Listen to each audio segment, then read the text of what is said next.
Washing machine വാങ്ങിച്ചതിന് ശേഷം കഴുകിയിട്ടില്ല. എന്നാൽ പിന്നെ കഴുകാമെന്ന് വിചാരിച്ചു. അങ്ങനെ അതിൻ്റെ സ്ക്രൂ ഒക്കെ ഒരു വിധത്തിൽ ഊരിയെടുത്തു. അന്നേരം ചെടി കാണുന്നുണ്ടായിരുന്നു. അത് കഴിഞ്ഞ് വെള്ളമൊത്തി ഊരാൻ കുറച്ച് പാടുപെട്ടു. എങ്ങനെയൊക്കെയോ വലിച്ച് പറിച്ച് ഊരിയെടുത്ത്.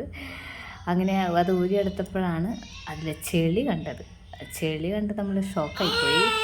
ആ ചെളി മൊത്തത്തിൽ കഴുകിയെടുക്കാൻ നല്ല പാടുപെട്ടു. അങ്ങനെ ഒരുപാട് ഉരച്ച് അതിൻ്റെ ചെളിയൊക്കെ ഞങ്ങളൊരു വിധത്തിൽ കളഞ്ഞ്. അത് ഈ ചെളി ഒരുവിധം പെട്ടെന്ന് പോയി. മറ്റേ അടപ്പിലുണ്ടായിരുന്ന ചെളിയാണ്. സ്ക്രബ്ബർ വെച്ച് ഉരച്ച് ഒരു വിധത്തിലൊക്കെ ചെളി കളയാനുള്ള പരിശ്രമമൊക്കെ നടത്തി. ഒരു വിധത്തിലൊക്കെ പോയി. എന്നാലും അറ്റങ്ങളിലുള്ള ചെളി പോകാനായിരുന്നു പാട്, ബ്രഷ് ഇല്ലാത്തത് കൊണ്ട്. ബ്രഷ് നോക്കി, ബ്രഷ് കാണാനില്ലാത്തതുകൊണ്ട് ഒരു രക്ഷയില്ല. തൽക്കാലം നോക്കുമ്പോൾ ക്ലീൻ ആവുന്നില്ലാത്തതുകൊണ്ട് ആണ് ഒരു ഐഡിയ വന്നത്. നമ്മൾ വീക്കിലി ഒടിച്ചു, അതുകൊണ്ട് ടെമ്പററി ബ്രഷ് ഉണ്ടാക്കി.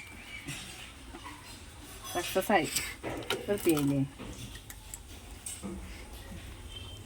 തുരുമ്പാണെന്ന് തോന്നുന്നു, പോകുന്നില്ല.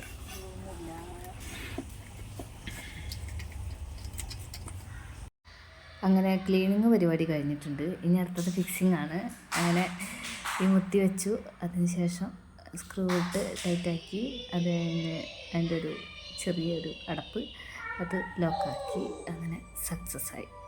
അങ്ങനെ ഞങ്ങൾ വാഷിംഗ് മെഷീൻ ക്ലീനായി. ഇനി കുറച്ച് നാൾ കഴിഞ്ഞിട്ട് വീണ്ടും കഴുകാം.